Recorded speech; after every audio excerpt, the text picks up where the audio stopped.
Здравейте, казвам се Александър и в този канал ще качвам всеки вторник и събота, като вторниците бъдат обучителни видеа, в които ви показвам стратегиите, които ползвам и как точно валидейтвам трейдовете, а в всяка събота ще ви показвам всички трейдове, които съм взел през седмицата, като ще ви показвам най-големите като профит и като луз и ще ги разбиваме какво съм направил, какво мога да подобря и как вие да не повтаряте същите грешки. Като повечето неща, които ще казвам в този канал, са спрямо това какво уча и ще ви показвам точно откъде го уча, тъй като аз не съм толкова навътре и не съм профитовый трейдер за сега, и да приемате моите съвети.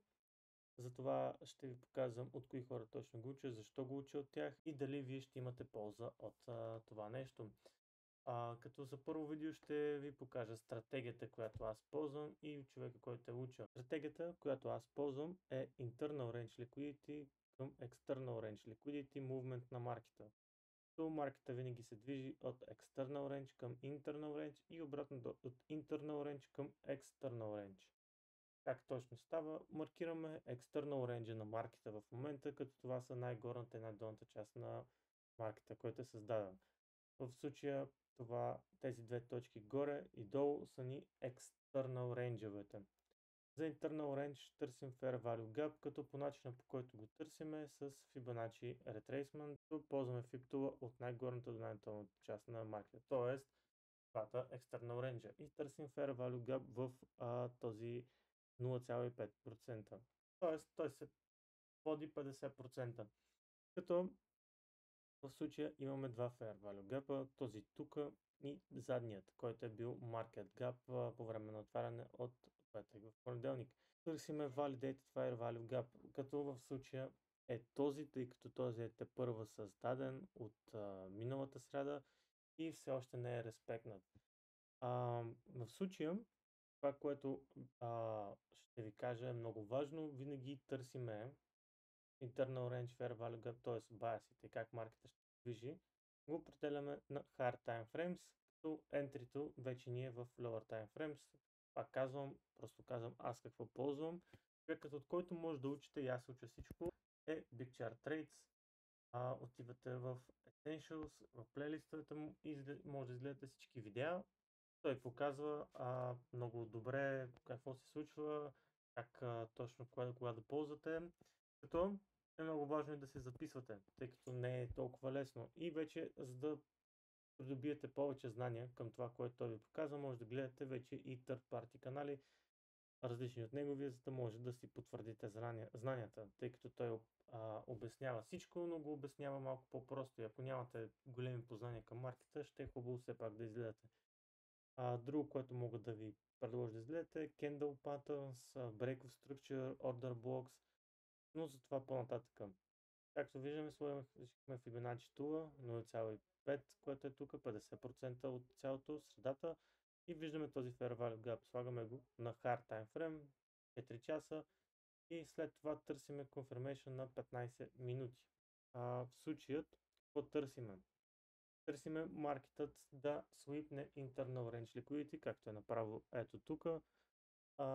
И ни трябва Candle Closure, т.е. да се затвори свещ под поредицата от свещи, които са свипнали Internal Range. В случая са тези кендали. Затова и търсиме Closure под този първият кендал, който е от поредицата. В случая в момента, в който имаме Candle Closure под тази линия, да кажем тук, това е затваряща се точка долу, може да вземем Short Position, като вече таргетваме стоп лоса ни да е в Fair Value Gap и Take Profit гледам винаги да е 2RR, т.е. ретърна да е 2. Вече може да таргетате за Take Profit и External Range директно, но вече вие си преценяте в случаят много зависимост дали маркетът ще продължи до там, какви са confirmation-ите, които ползвате, колкото повече индикатори за потвърждение на маркета, че ще слезе долу ползвате, толкова по-хубаво. Цяло идеята е, както казах, маркетът се движи винаги от External Range към Internal Range и обратното. Може да тръгне от долния External Range, да стигне в Internal Range и след това да направи Consolidation и да се качи към горния External Range. Не е задължително да се връща в долния. Марката се движи от External Range към Internal Range и от Internal Range към External Range. Както казах, не приемайте всичко, което казвам за съвети. Просто го приемете като аз какво уча. Показвам ви стратегията, с която се уча. Идеята на канала е да документирам целият процес от стартиращ трейдер към Profitable. Тъй като все още се уча и не съм Profitable, не мога да ви гарантирам пълен успех с тази стратегия или всичко. Все още изпробвам и аз. Като целта е да се научиме и да може заедно да станем Profitable. Идеята, която най-важното мога да ви кажа в момента е таймфреймовете. Винаги те се алайнват. Тоест всеки high таймфрейм се алайва с low таймфрейм. Тоест ако гледаме един ден таймфрейма, той се алайва с един час. Тоест гледаме daily bias, гледаме